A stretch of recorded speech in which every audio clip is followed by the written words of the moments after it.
All right, we are kicking off a new series, the Lightbody Academy Q&A panel chats. We have the Lightbody Academy facilitator team here today, and it's always a treat to have them all here in one sitting. We have Rae Ellen.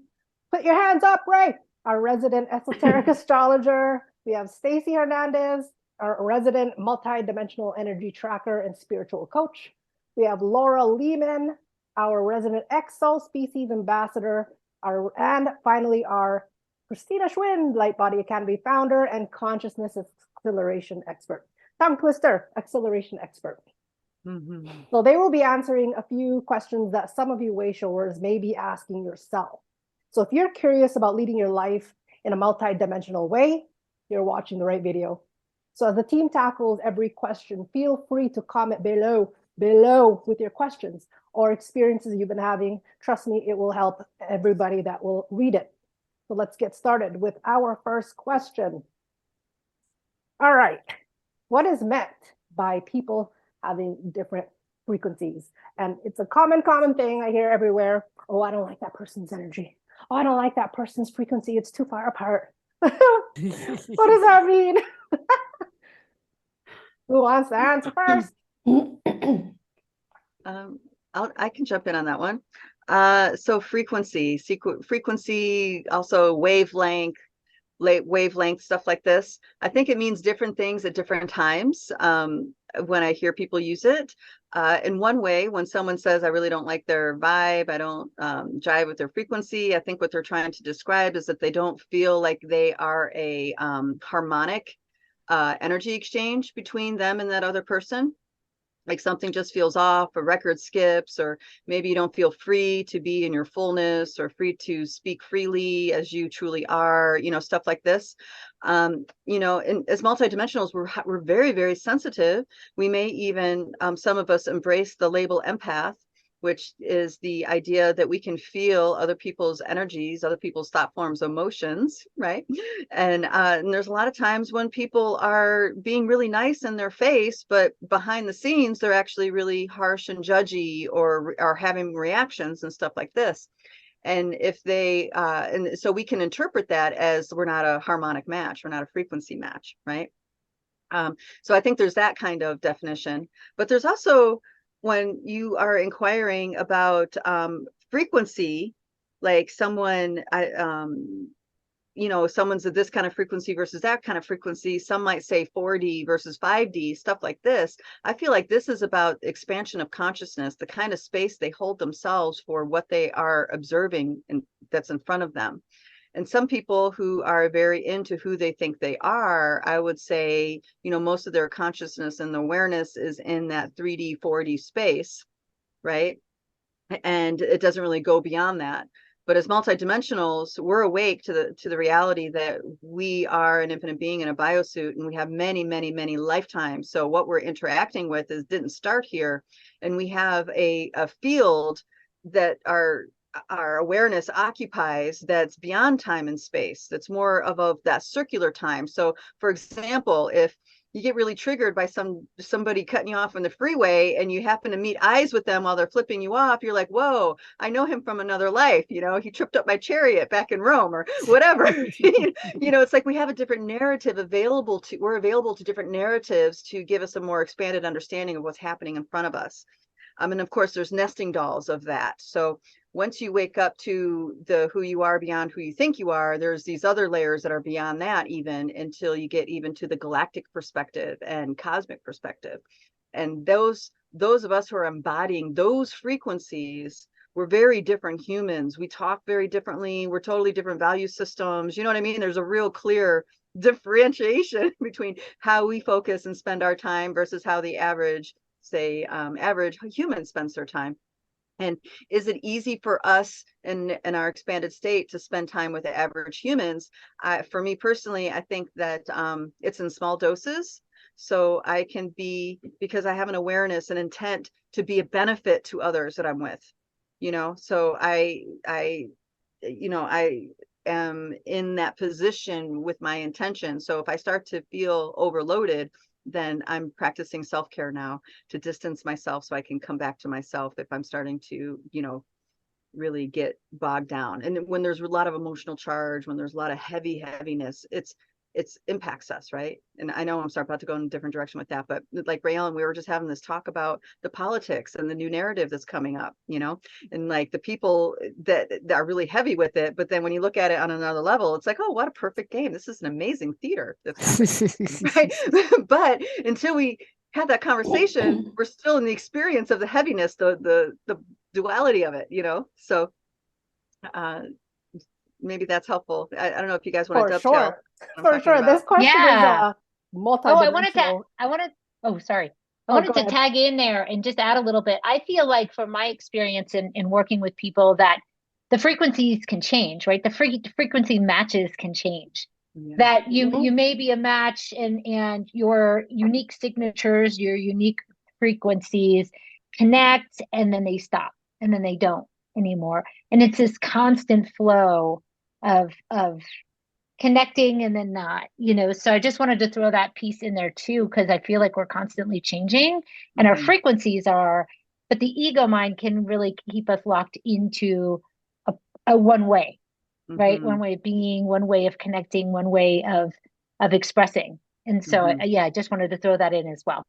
Ooh, that's gonna be like, that's a major thing I noticed lately with relationships changing. Obviously frequencies are changing within the relationship, so letting go is a challenge for a lot of people. Yeah, it's a huge one. That's a huge one. I also feel like there's a default people go back to, a default frequency. So you have your default frequency, and then you have the frequencies that you engage with other people with, depending.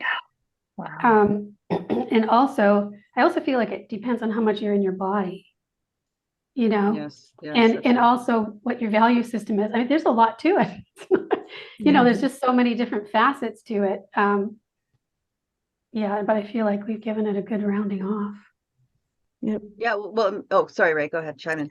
No, I was just saying that as growing up, I never really fit in, and people always thought I was a little bit different, and I do think differently. And oftentimes, depending on how I feel around the person, sometimes I like to shake the boat a little bit and introduce new ways of thinking, because it's, like if you are always talking to somebody on the same frequency match, you don't grow. But if you are talking to somebody who has no idea or no clue about something, and you kind of give them a new view of how they look at it, it often they'll say, well, I never thought about that, or I thought about that and I'm afraid to express it. So it gives them an option of coming to a different frequency or bringing them to another level of awareness.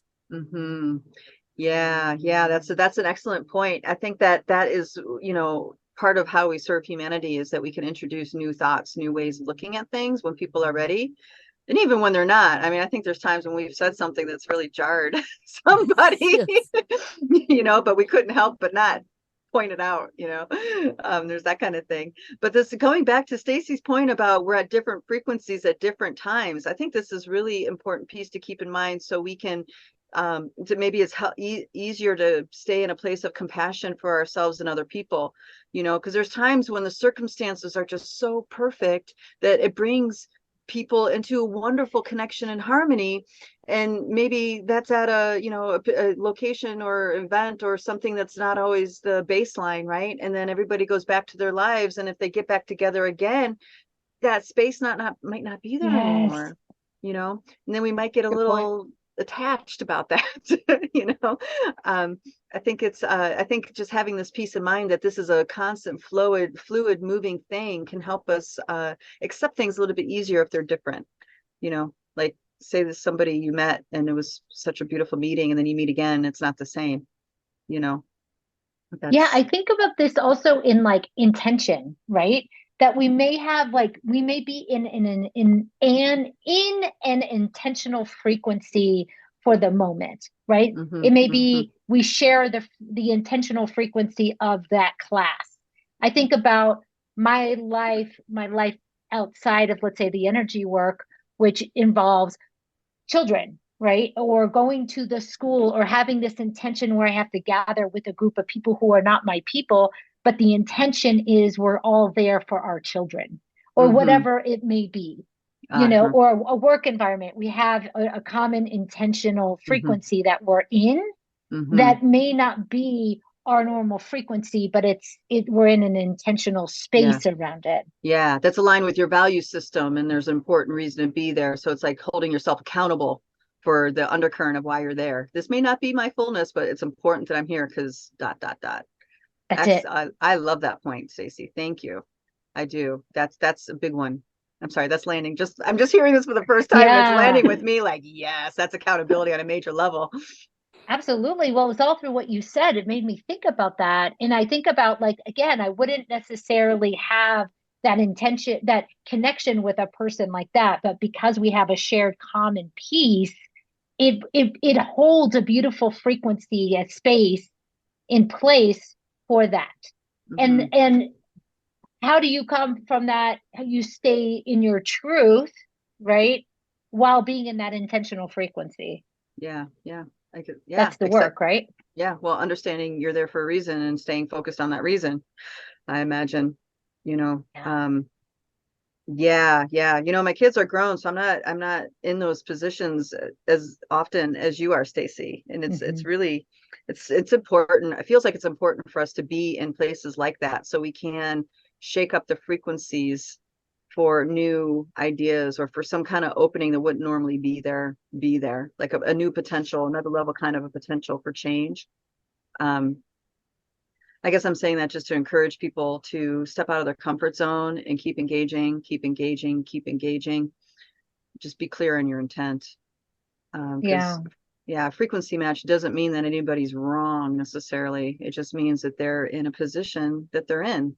And if they knew better, they would do better. The fact is, I think that's the truth for most of us. Speaking of frequency match, I find like when I was a kid, I didn't care. But as I grew older and like teenage and low 20s, I was frequency matching a lot.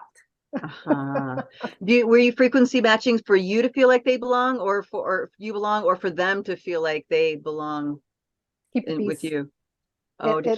Yeah, I just found that it created a lot of harmony. So it was almost natural for me to do it until I started becoming a rebellion later in life then. Ooh, yeah, peacekeeper and peace breaker.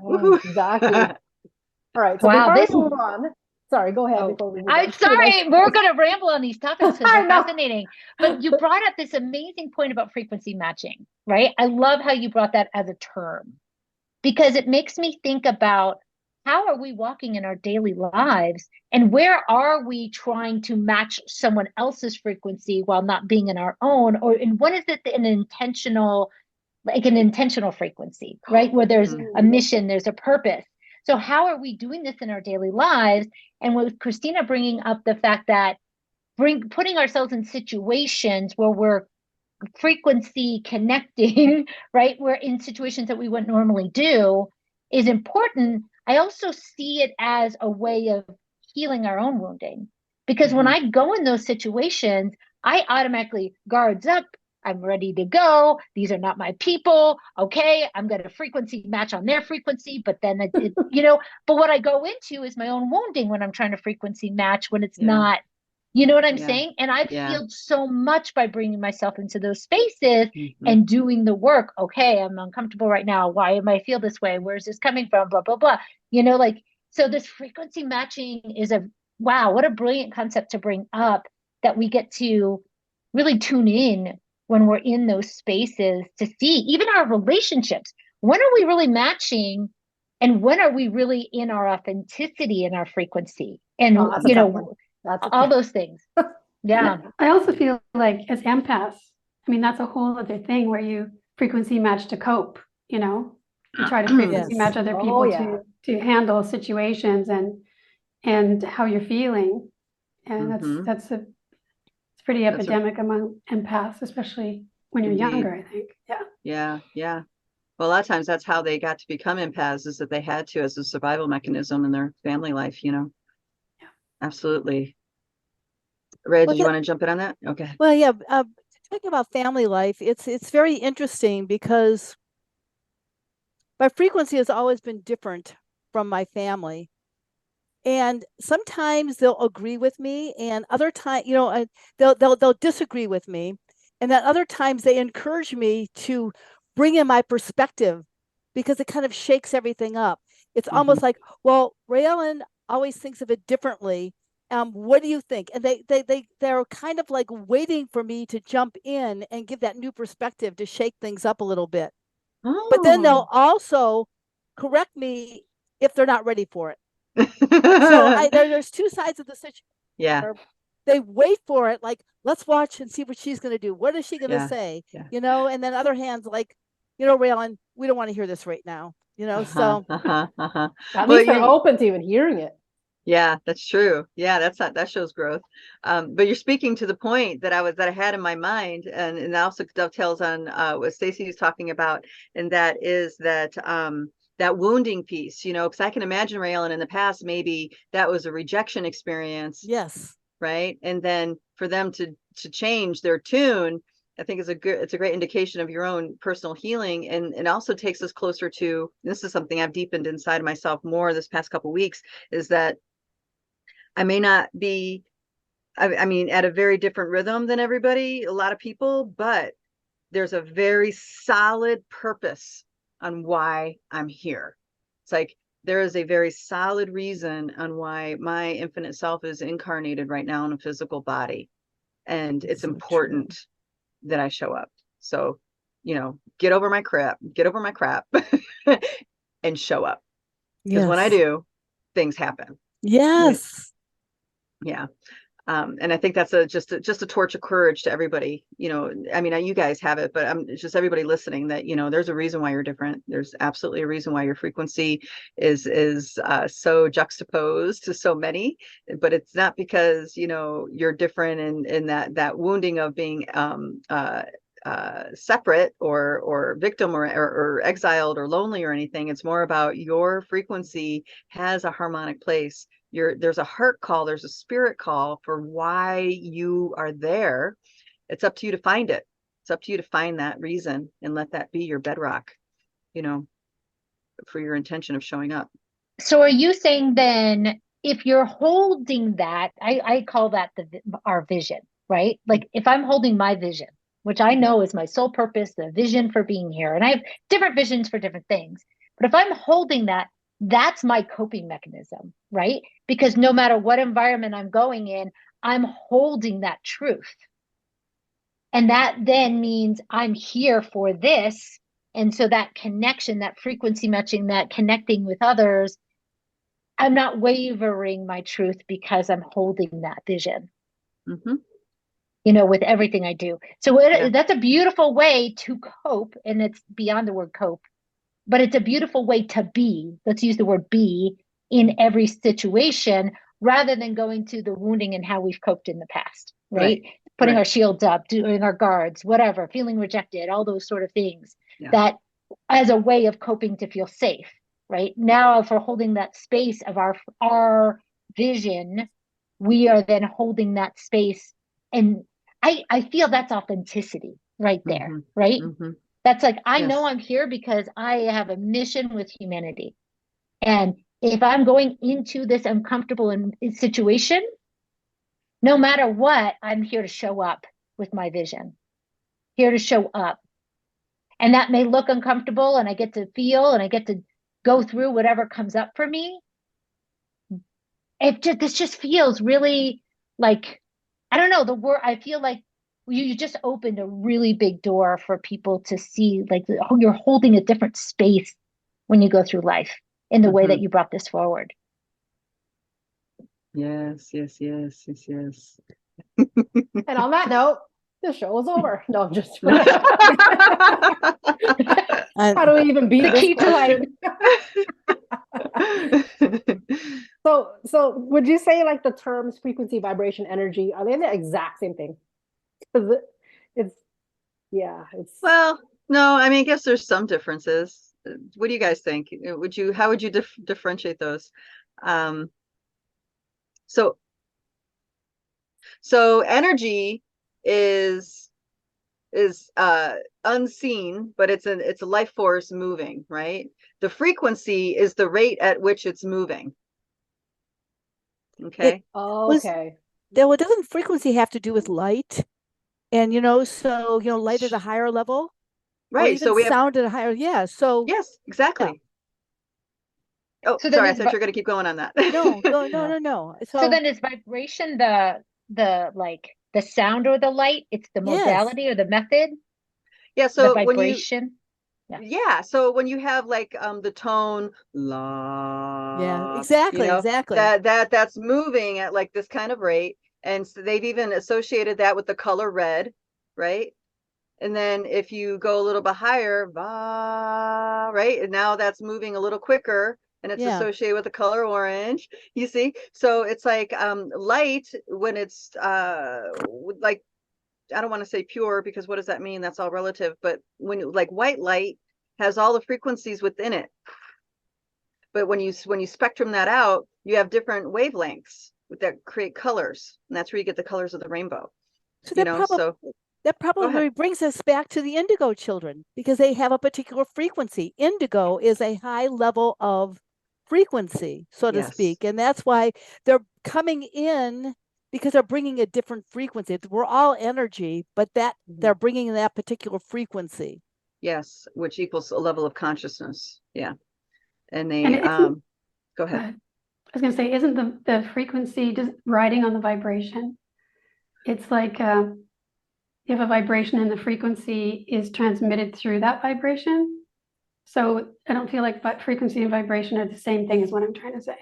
Ah, okay. Like frequency is light and vibration sound. Is that how you're saying that? I guess vibration can have a I sound. think everything's vibrate. I think Yeah. everything has a sound. Believe it or not, because everything has vibration and it all makes a sound. Yeah, that makes sense. Some of it we can hear, and some of it can't. Oh, like light. Some light we can see, some light we can't. Exactly. That's why I think the vibration is the method. It's the method of it. So if it's sound or light or color, that's the method. That's the vibration. That maybe that method isn't the right word.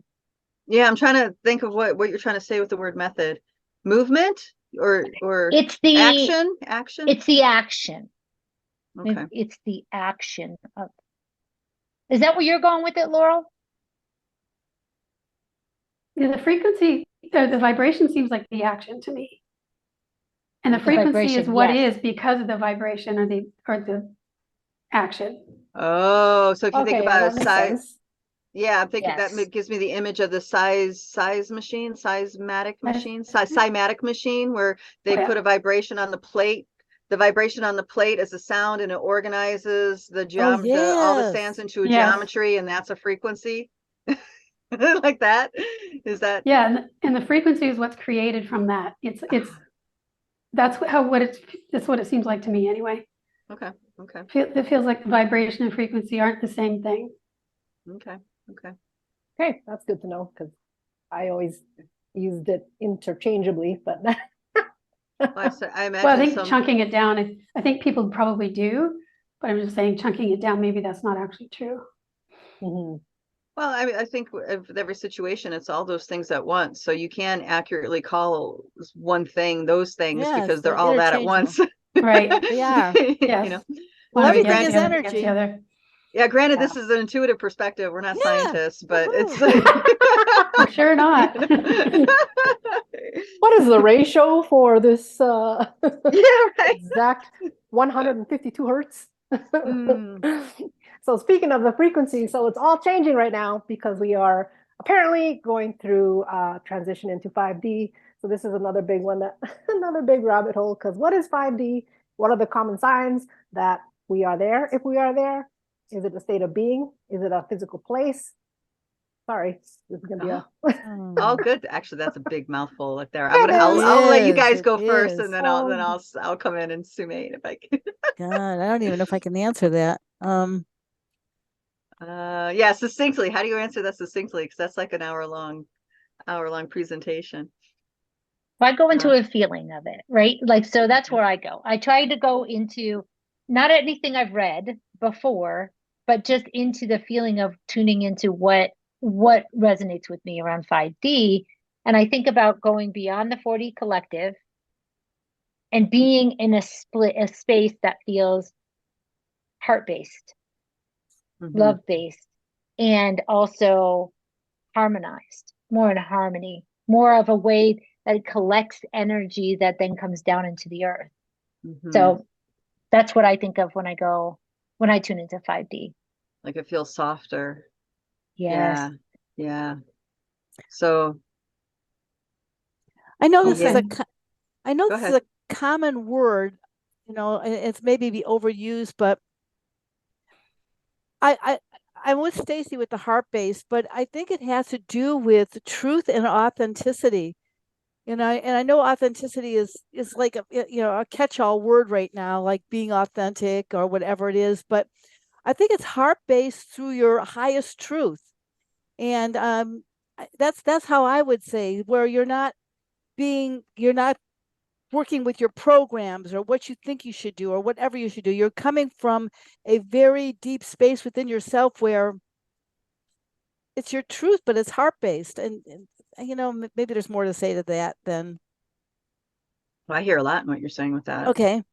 Yeah. I get this feeling of openness and acceptance. Yeah. Just a very broad openness to that. And that softness, like you were saying, Christina. Yeah, softness. Softness, yeah. And the key piece there is heart-based in the sense that when you think about your heart connections, it doesn't know any time.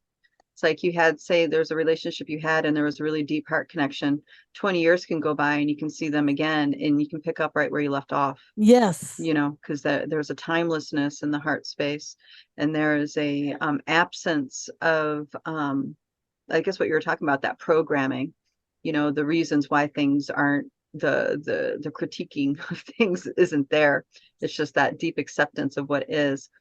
If I were to give it more other kinds of words, it's stepping outside of linear time, like time flying through space like an arrow and going into a sense of reality in a more circular spiral kind of time. And that is, there's an awareness of everything that's happening right now didn't start here. There's a sense that, you know, there's something beyond the time dial, so to speak, that is the origin of what I'm looking at right now. And I can also heal myself deeply and all my people, your children, grandparents, stuff like this, by stepping outside of time like that. But then you can also, and this is where I feel like it's the key for humanity, we can create from that space as well. So we're no longer working with the limits of what kinds of resources we have, what kinds of linear time do we have, what kind, you know what I mean? All these constructs of that 4D stuff, you know, and we are creating with the real, true magic aspects of ourselves. And we don't know the limits. There are no limits at that place. I think there's a lot of humans are there, but it's not critical mass necessarily. Or maybe if it is, it's on the down low, you know. I feel like the starseeds, indigos, crystal children, it's like there's millions and millions of us on the planet. And when we're isolated, our strength is very limited. But when we are together in groups, this is where we really have a huge impact, because we can anchor those fields of potential as a group that we aren't able to do as an individual. So I think in this way, that's why humanity has a lot more work to go. It's like the ones that have this capacity, we need to continue to reconnect and connect in groups, ever growing groups, so we can anchor these other levels, this 5D potential, if you want to call it that. I feel like it's way beyond 5D, but 5D is like the heart is the doorway for all these pieces to come through into this world. So if anything, maybe 5D field is considered, maybe it's more accurate to call it the doorway of our multidimensional essence versus the actual static field that we are now going to rise and live in. That feels right. It takes me to my very favorite quote from the book, The Little Prince. And it's, with only the heart one can see rightly. What is essential is invisible to the eye. And so as we come together with our heart consciousness, we're doing work because it's invisible, but it's happening. it's like critical mass. That's what it seems to be. So it's invisible, but it's happening. I love yes, that. Yes. That's great. I'm gonna steal that quote, Rae. Because I feel like that's what we do. Yes. In this group, is we do that. We work with the invisible all the time. Yes. And we see the results of what's been happening. Yes, absolutely results. It's all heart consciousness. Concrete It's results. essential to our essential nature. Go on. Yeah, totally. And I feel that we can do all the counseling or therapy we want. We can do the right diet. We can do the exercise. We can do this. We can do that. But until we also clear the unseen and we work at those levels, I feel like we only get so far.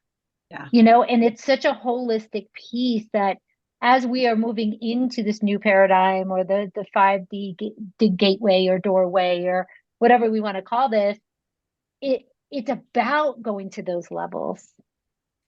Because just doing the things that we thought we were told to always do to be better, therapy, you know, diet, blah, blah, blah, all those things, we're not getting to that, to the full essence of who we are. We're not clearing it at those levels. So I have found profound shifts once I started going into the energy work, right? Once I started, and even more so beyond just energy work, because like Reiki took me so far, right? But going into the multidimensional levels of awareness, it was like game on, life changer, profound shift in who I am and that level of it. And that's what we're talking about versus just tracking energy, you know, like, and yeah, that's what I wanted to bring forward. Well, it feels like the potentials in that way you're speaking, Stacy, are unlimited. Yes. It is. It's an unlimited way to, you can just keep going and going and going. Yeah. And I see it as a masters of space. You know, it's mastery of space because everything is space. I mean, even though we appear to be solid, it's the space in between that all the work is done. So being able to get in between that. She's coming up with the zingers today. Yeah, right. That's a Wow. good one. Yes. Well, that explains so much for me in my process this past few weeks, Rae, because that was the one thing I feel like it's like I only can process the magnitude of what's going on. I need space. I have to have empty space.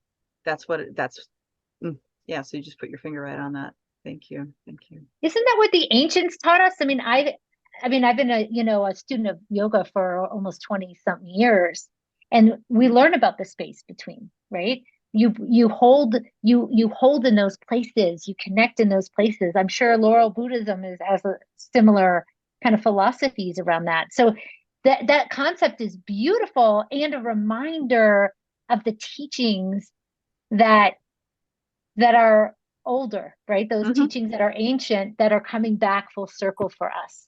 Yeah, because we're deepening our ability to understand what the teachings are. Now, to talk about space, there's something called rarefied space, right, with sound. And I remember when we would do like way back when, God, this is like, I'm dating myself, maybe 30 years ago. We would do a kirtan, and it's a call and repeat of chants. But there would be a time when the energy is really moving and people could not let the rarefied space exist. They had to continue singing for the call and the repeat. You know what I mean? It's like, and I often think about that. It's like, what was going on there? But what I realized is that people were not in their bodies, and they were just, not really in control of themselves. They couldn't be in that silence because they weren't home, and I mean, this is something that was shown to me so long ago, but now I'm like, oh, wait a minute. I always wondered about that. And just recently we had a call and repeat situation, and people still had a hard time. When do I repeat? And it's because that energy at a certain point, you really have to be disciplined inside of yourself to stay home so you can allow space to happen. Because it's really uncomfortable if you're not used to it. Yes, exactly. It's very uncomfortable if you're not used to it. Wow. Okay. So we went from 5D into empty space. Which is a perfect segue, because if 5D is mainly an inner world of our multidimensionality, in essence, that's what it is.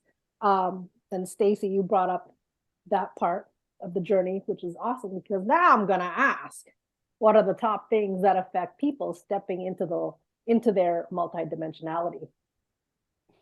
Like what does Like it look like? Or what are the top things to affect them so that it quickens the process, or perhaps lower or not lowers? So affect like shifts? Like what shifts do you see when they step into it? Or is it more what holds them back? Sorry. Like the no, please. Factors that I guess influence how fast they get there or how slow they get there, what stops them. There you go. Yeah. This is a juicy one. Yeah. Oh, there's all kinds of things to say about that. All right. Well, since I'm talking. Well, the number one thing that can accelerate your consciousness and its ascension with the 5D process is cultivating exo-species relationships. Number one thing that will catapult you so quickly. And anybody who's had contact with Sasquatch can tell you this. Anybody who's had contact with the Fae Deva realm, like real contact with the Fae Deva realm, they'll be able to tell you this. It's like, this is an internal shift, this whole idea about going into 5D multidimensionality, but it absolutely exists outside of us. It's just you need to be in nature for it to be revealing of itself. Like in a city, the fields aren't such where that can exist so easily, but when you're in a, let's say, old growth forest or someplace where nature is thriving, you can see it, you can really experience it for yourself. And so exo-species communication would be my number one piece on that. And I have a lot to say about it, but I'm going to stop and give you guys some space to talk too, because I know you guys have things. Well, I'm just going to say that's what did it for me. It's like wham. Yeah, Laurel, you never had a warm up. You just went from 0 to like 100. Well, I feel like my warm up was my Buddhist training. Okay. My warm up, yeah. So that when that happened, many different things were in place already to be able to kind of handle that. But yeah, it was just I had this heart call, and they just showed up. They just started showing up, and I feel like that's really important, having that heart call and wanting to meet them, but wanting to meet them as an equal, because often it's like people feel subservient to other beings. They automatically put them on a pedestal. So it's like meeting them. I had to learn that too, meeting them where they're at. They're beings just like us. So meeting them in that place as an equal in your body. I mean, there's a lot to say about it. But well, how'd that sequence go for you? Who was the first one to introduce themselves? Sasquatch was the first. Well, honestly, I had other interactions with, exo-species before that, but the elemental type species, it was Sasquatch. And I feel that Sasquatch is really coming forward right now to meet with humanity, because they are the closest to humans of the elementals. They're in and out of both worlds, all the time. So they can help us bridge that gap between the two much more easily than, especially when you're starting out, than just, although some people, naturally connect with other species first. But if you would like to start a relationship with elemental beings, going through Sasquatch is really, really great. And they're open to working with people with the right intention. With the right intention, I'm going to say that again. Yeah, it has to be the right intention. Oh yeah, because there's lots of wrong intentions out there when it comes to Sasquatch, particularly. Yeah. I got another one. Is when you can start acknowledging and deciphering or discerning the difference between what's resistance and what's not. So the concept of when I'm in resistance right now, what that looks like to you, what resistance can be like for others. And once you start to see, oh, I'm being triggered right now, so I'm having a reaction, that's resistance. That piece is when you can start to acknowledge that piece, that's where there's some profound shifts in your connection, your communication, your relationships, all of it is to understand I'm in resistance. I'm having a reaction. It has nothing to do with anyone else. It's mine. Right. So that piece is an awareness that I think a lot of people are still trapped in, is the resistance then that presents. Then people will externally blame. Yes. Or they'll have a reaction that could be body. Okay, I'm having this health reaction. Now I got to go out and get these pills and do this and do this and this and this. Where instead it's just a reaction that's coming up. There's energy blocks that are being moved. There's a resistance that's happening. But when you can start to really acknowledge that, holy moly, does that really accelerate your multidimensionality as well. Yes, that's huge what you're saying there.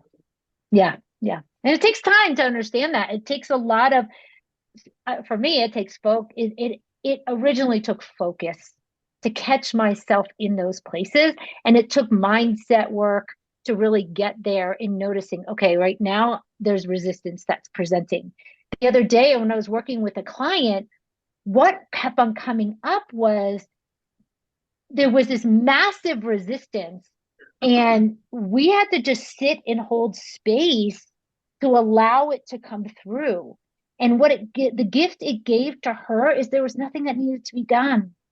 But the feelings that came up, I don't want to be here. I regret doing energy work. I'm angry right now. All of those feelings that were coming up, holding space for that and saying, this is your resistance coming up. See, look. And it just shifted, and then her whole mind was clear, and she's like, wow, I feel great now. But like she was ready to get off the table, and leave. So it's profound the way resistance can look. And when we can know what resistance looks like to us, that's our own special piece to it, because it may look like physical sensations for you. It may look like certain behavioral reactions. Whatever it looks like, it's important for you to know, because that's where you can really work on accelerating. Yeah, I have a story about that. So a lot of times when we have something physical going on, whether it be sickness or injury or whatever, the program tells us we need to go to the doctor, or we need to go to this practitioner or whatever.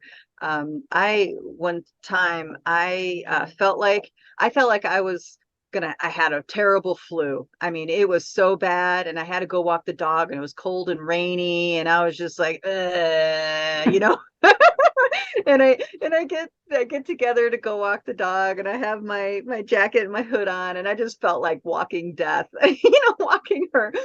And I came back from the walk, and I saw my reflection in the door. And in my reflection, I had a really quick flash of me being an oblong skull being. And as soon as I saw that and was like, whoa, all of my symptoms went away. So this was all my subconscious resistance to acknowledging that part of my existence that was coming forward, that was getting activated, coming. What species was that? Well, there Anunnaki. Oh. Just that, and it was a hybrid. So anyway, but I needed to acknowledge that, and some part of my subconscious was not having it. It was like fighting it tooth and nail, but the universe and its infinite wisdom put it right in front of me so I can see it. And I mean, who looks in the reflection with the hood on and sees themselves as an oblong skull? Like, when does that happen? But instantly I felt completely better, and that was that. So anyway, that's my story to match what Stacy was saying, because that's absolutely so. There's lots of other things too, guys. What else works for you, Rae? What's you notice accelerated your stuff? Well, this is like one of those parts that you can't define except for the fact that it's called knowing. It's like you have this knowing that you're going someplace and nothing can stop you from going there. And you can be criticized by people around you and everything like that, but you just know that you're going someplace and nothing will stop. And it's hard to hold on to sometimes when everyone around you will tell you that you're kind of crazy and whatever, but there's something that impels you to go forward because you know it's right. You know you have to go there. You know that something within you is true.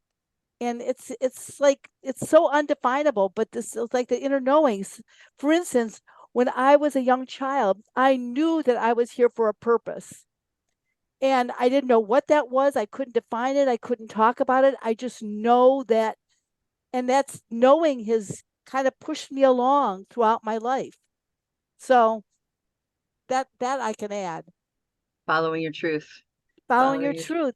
But it's knowing, and no matter what anybody says to you, you're just saying, but I know this is true for me. I know that I have to go here. I know I have to do this. That sounds like a heart call. Yeah. That's intuition, right? Yes, intuition. Trusting that. Well, I would say it's a little bit different than just intuition in the sense that a heart call is a call and a response meeting. Like it's wild horses can't stop it from coming to pass. So I would differentiate that. I would agree with that wholeheartedly, that wild horses, there's nothing that's going to get in the way. Yes, exactly. Yes. Aren't we in that point now where nothing's really going to get in the way? Right. Yeah. So for those who are being true to themselves, yes. For those still struggling with that, it's going to feel like they have all kinds of roadblocks, and it's going to feel hopeless in a lot of moments. Actually, it's reminding me of a conversation I had with Dear Starshine recently. She had a real hard time opening herself up to the magic of what's possible, and was really anchored into, this is the program, this is the government, this is the policies, this is, I mean, and coincidentally, she experiences whole pain throughout her entire body, so I pushed where I could, but I knew that I reached the point where I couldn't push any further, or else, I was really going to give her a meltdown, and I didn't want to do that because I was just going to make it all worse. But on that note, the other thing you could be doing to really accelerate your process is engage dream time. Engage dream time. Understand that dreaming is not just dreaming. That's a whole nother reality unfolding in front of you. And there are rabbit holes in that reality that can take you directly into the infinite, directly into the great abyss, the great empty, where you can pull out your spirit, your heart can pull out any potential it wants. Whatever is relevant, whatever is appropriate, you can pull from that. So I'm just going to underline that we learned that same thing in the Buddhist teachings. I love it when that happens. Yeah. So this is just something I've intuitively gone to, but it's like it's for real, guys. It is for real. So your dream time happens whether you recognize it or not, whether you remember it or not. And there are ways to bring it forward that maybe aren't in the traditional ways. Like a lot of the times we think, usually the first response I get from somebody when I talk about working with dream time is that, oh, I never remember my dreams. That's usually the first response. It's like, believe it or not, you don't have to. There's a way to work with your dreams, even if you don't remember the story. And that's exactly what we do in the Dreamtime Healing Project, because there's people that was like, oh, Dreamtime never, but they do the techniques that we teach them, and they are some of the most profound dreamers. I mean, you guys, who some of the ones I'm talking about, profound dreamers that bring the most extraordinary transmissions forward. And yet they very rarely remember the storyline of their dream. So just want to plant that seed, because that's another huge piece that can really catapult somebody forward into their multidimensional awakening. Another one I think of is what we are constantly talking about, which is being behind our eyes, being in our body, being in our sovereign nature. Because when you start to when it becomes a natural thing to start going behind your eyes, being in your heart, being in your heartbeat, it just changes the ball game of how you walk through life. It really does. So that knowing what it's like to be home and knowing when you are outside of your body and you're acquiescing to all those energies outside of you that are not you. So being at home base, I'm not even a baseball fan. I don't even know. Like I just say these baseball things. So, that piece is like when I discovered what I use the word home to me, because that made everything like feel safe. It made everything feel like, wow, I got this. I got this. Anything I can tackle because I know where home is. I can just go right behind my eyes. Ooh. Mm-hmm. I just like to say that is crucial for interspecies communication, that being home in your body, to be able to meet them where they need to be met, that being in your body is so important. And there's just a lot to say about that too, but and we teach that too. We teach how to do that in Lightbody as well. Yeah. Because when you're in your body, in your heartbeat and behind your eyes, you're safer to be around, and you're not reaction. There's no big ripple reactions. When we're not in our bodies, we're actually highly reactive, and our own nervous system is in high alert, and we're emanating that in the energetic. But when we're home, our nervous system is calmed. Our very beingness is more, let's say, subdued. And there are default human behaviors that we enjoy that keep us out of our body, that we're really loud and messy on the interdimensional planes energetically. Like when we're hysterically laughing a lot. Yeah, it feels really good and it's nice, but we could do that, but don't do that in an interdimensional playground. No, because of beings, you can quite literally wipe beings out like that, right? It's painful. Sorry. Yeah, it's painful for them. Exactly. And really robust, fooling around. Yeah, you know what? That's really fun in the human realm. But in the in the interdimensional spaces, that's not okay either. So there's a lot of things that humans do out of habit and enjoyment that are really only okay in the human realm. But still we're not in our bodies a lot, and we kind of are addicted to that feeling, like excitement. People love excitement, but actually we're leaving our bodies at a certain point with excitement. And like joy, there's a way to have joy where you're in your container having joy. It's not a big huge expression of joy, though it feels big inside. It's not like this big joy. That's really well described. Really well described. And though there's a lot of enjoyment for a human to be like, right? So, so this whole practice that we're talking about, being in your body and in your rhythms, there's actually so much to it. Because even in humans, when we get together in ceremonies or in sacred ways, when we're in our bodies, we're holding a very powerful, potent field. Versus when we're in and out of our bodies, it's not as maybe consolidated is the way to say it. Congruent. It's not as congruent. Yeah, that's a great point. Thank you for that. And that's how you also can recognize hostile ETs, because one of the first things that happens, you get triggered and you leave your body. You're not home. You're up here. In agitation or fear or fright or whatever, and they need you in that state so they can engage with you in the way that they want to engage with you. And, I think there's a lot of arguments about benevolent versus malicious ETs. And I'm telling you, there's a whole spectrum of ETs. And some of them we think are ETs, but are actually been here for a long time on this planet, longer than humans. So that even is a requalification.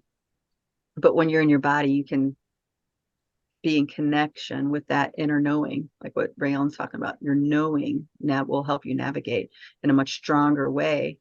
Even though you're in a very uncomfortable place, you're in your body and that knowing is there.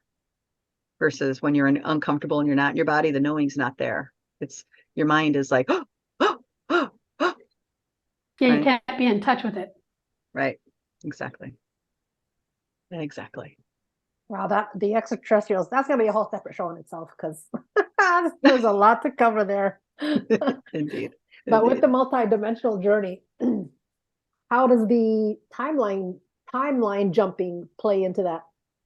Is it separate journeys? Is it interwoven? Does one happen first and then you get into timeline?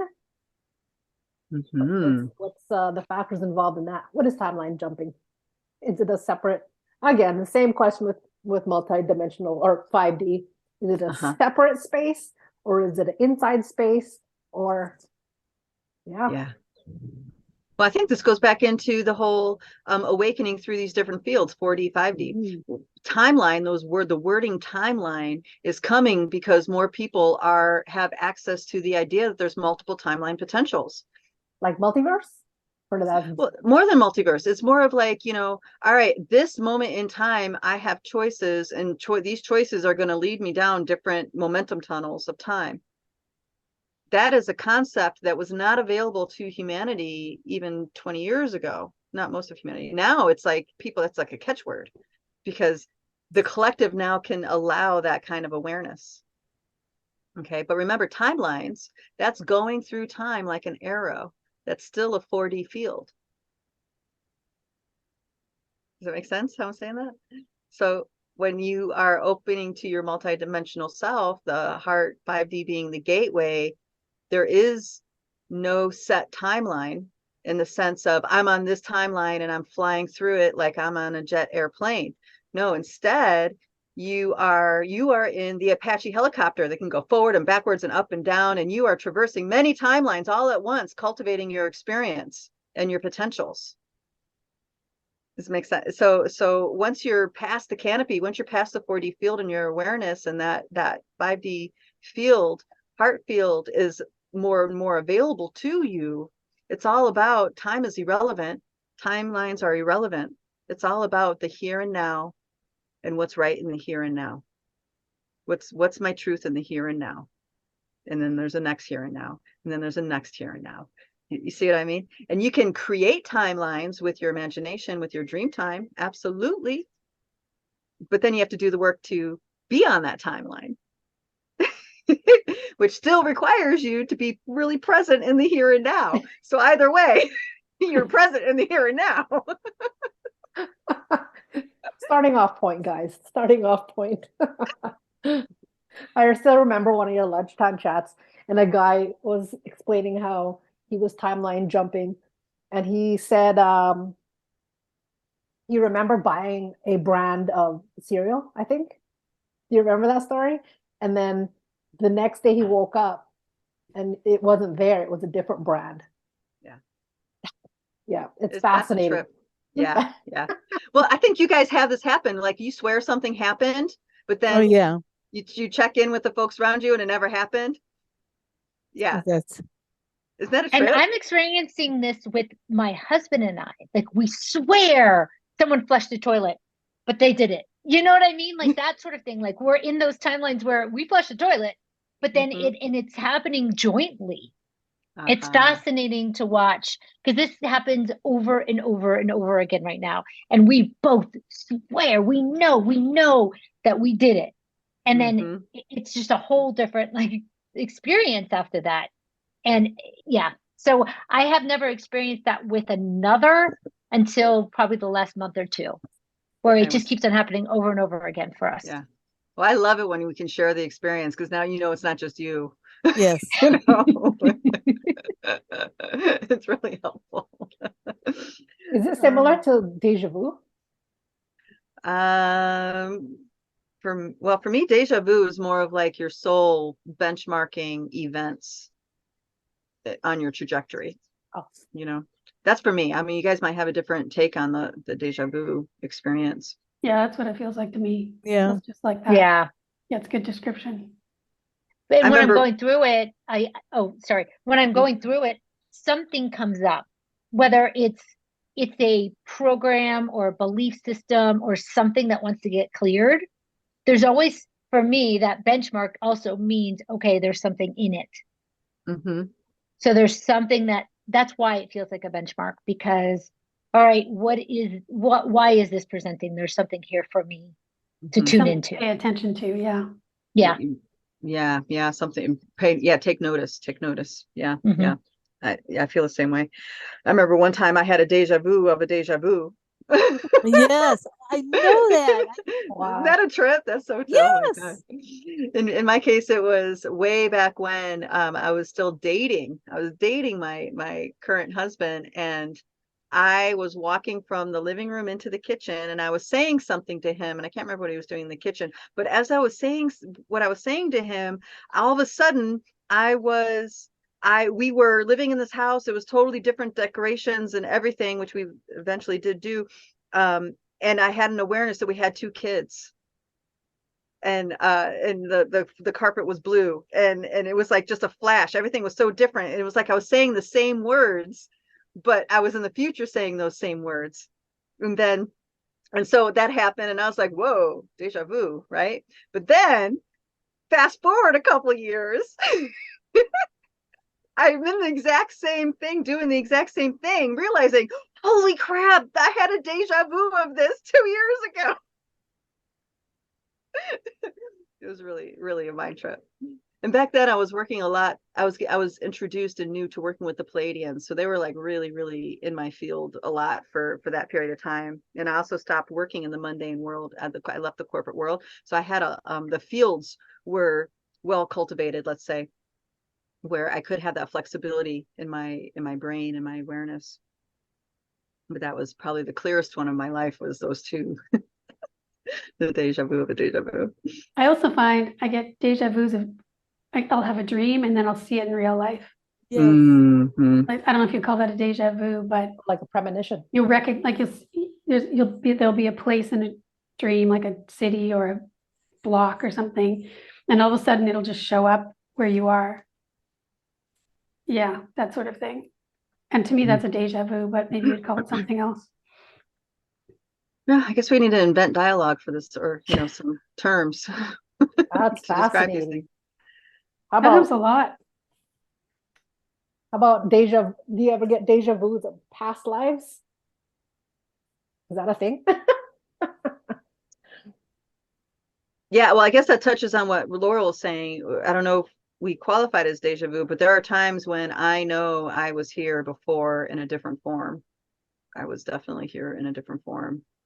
And actually I had that in a dream.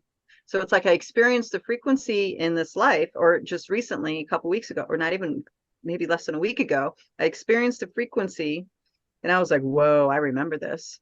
And then in my dream, I remembered the actual moment where I was in that frequency, and it was in another lifetime in a jungle somewhere, and then when I came out and back into this world, it was like something was activated in me, and I can touch the memories, the knowings, by just visiting the frequency. This makes sense.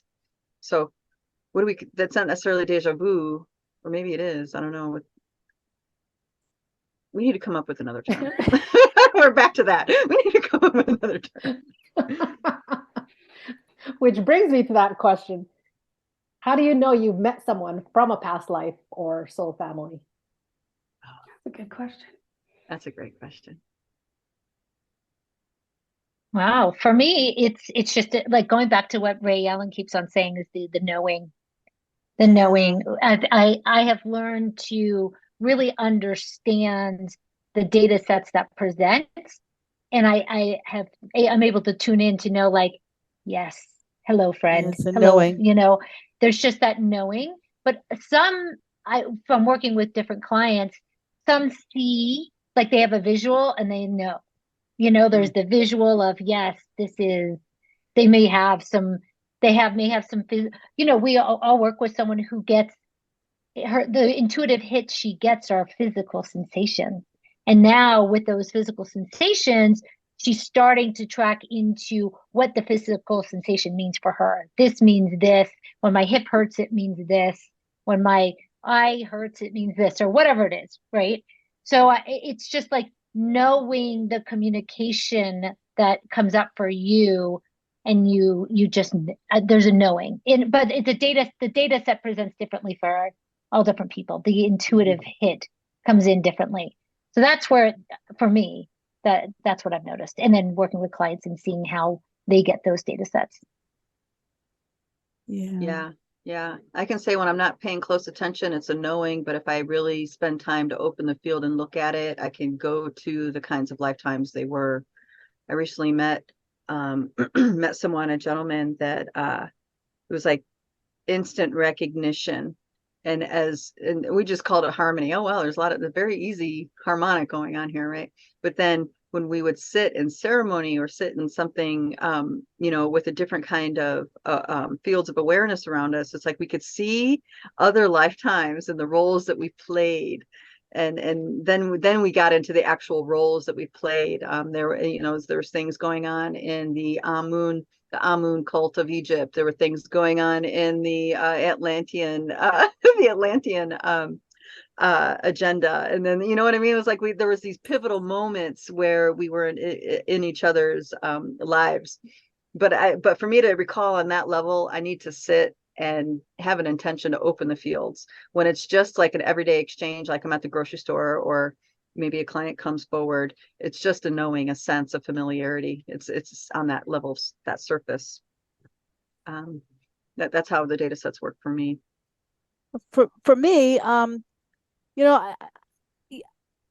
just like my daughter or my son, I just know that I was in relationship with them in somehow or another. But another way, like going to the grocery store, or certain person will walk by me and I'll get a sensation in my body like my throat is cut off.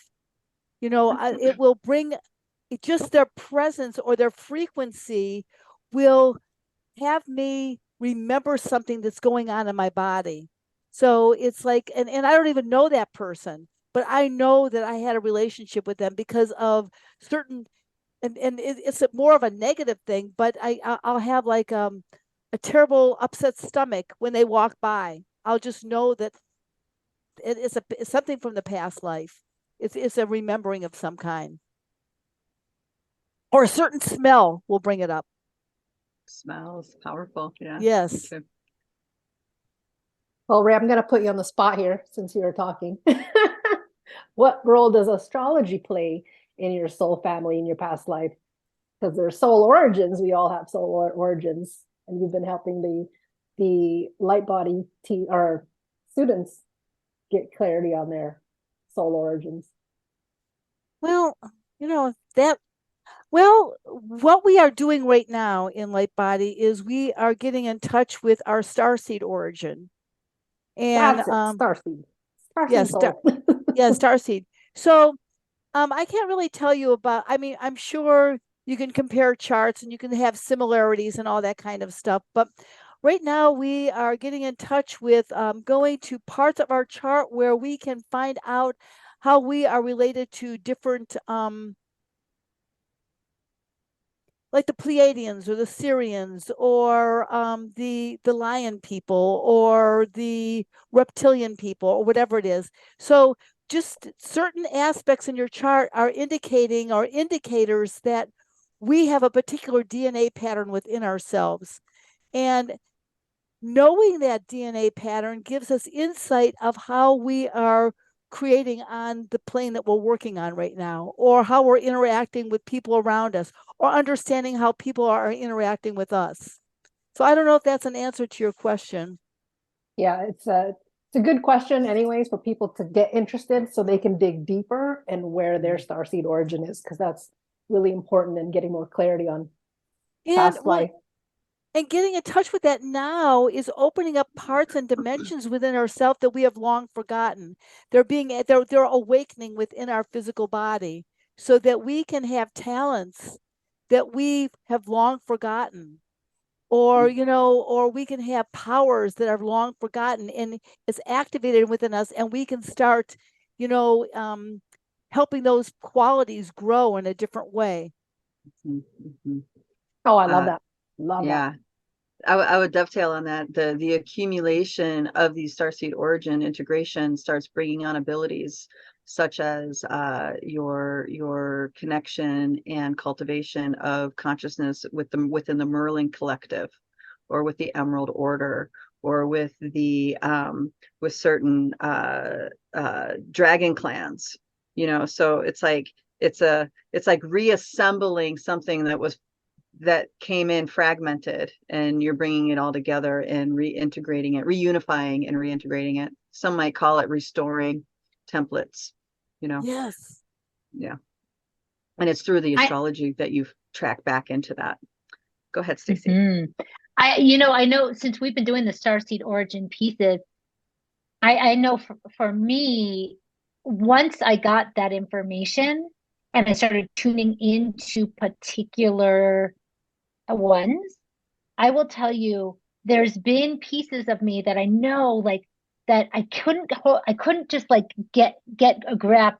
I just couldn't understand, like, who am I? It woke me up to new levels of who I am, that I knew something was there, but I couldn't put my hand on it. I couldn't figure it out. And then once the origins came in, it's like, yes, finally, now I get it. Now I understand. So like the Arcturian piece for me is very strong. And I knew something, right? Until I got that validation, that confirmation, it was like, yes. So it just brought in another level of awareness of who I am that just like has been very exciting to know. I'd also like to, sorry, go ahead. Oh, I was just gonna say, I also found it very validating when I was looking at my origins. I'm like, oh my gosh, it's the story of my life. Thank you, thank you, thank you. I was so grateful. I was like, wow, my truth compass is alive, right? It also feels like there's a lot of support. There's this huge support that you didn't know was there. Yeah, just opened a whole other world of communication and support. I don't know what else to say. That's what happened for me. Do you have an example? It's a very easy sort of flow. Well, I guess because my flavor of what I do is the elemental realms. There's just so much elemental support in those stars, for me anyway, that you can call on, when you need it. I don't know what else to say. I know how astrology. Oh, go ahead. Sorry. No, go ahead. I was going to bring up another piece that I think the astrology has well supported us in this work is we'll tune into a certain planet frequency, or we'll tune into, let's say that, what we may be called to tune into Saturn energy for some reason. And there's some profound shifts that happen, some awarenesses that come forward of our relationship to Saturn. Or we may be, Rae Ellen may be giving us a forecast of what's in the stars. I mean, Christina, you just did that last week with lunchtime chats around Pluto. The Aquarius going into Pluto.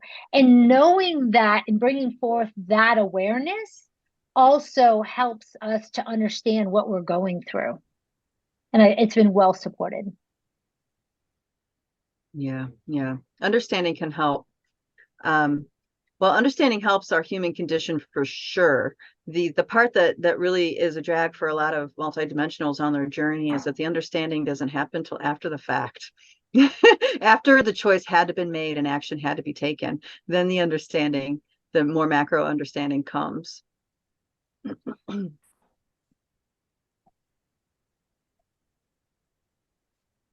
Well, we've covered like a lot of questions that go really deep, and we can continue to go deep. So let's take a break and we will reconvene. Now, again, for the listeners and viewers, feel free to comment below. Just friendly reminder with your questions and experiences you've been having. And also follow our social media. I recommend Lightbody's Telegram, which is Multidimensional Human, and our Facebook group, which is Rise of Christina. Yes, Rise of the Multidimensional Human. So many names. Yes, please join us there, and stay tuned for our next chats that we will be Q&A chats, I should say, because we will dive into extraterrestrials and the dark night of the soul. So until then, stay tuned for that. Thank you. Thank you. Thank you.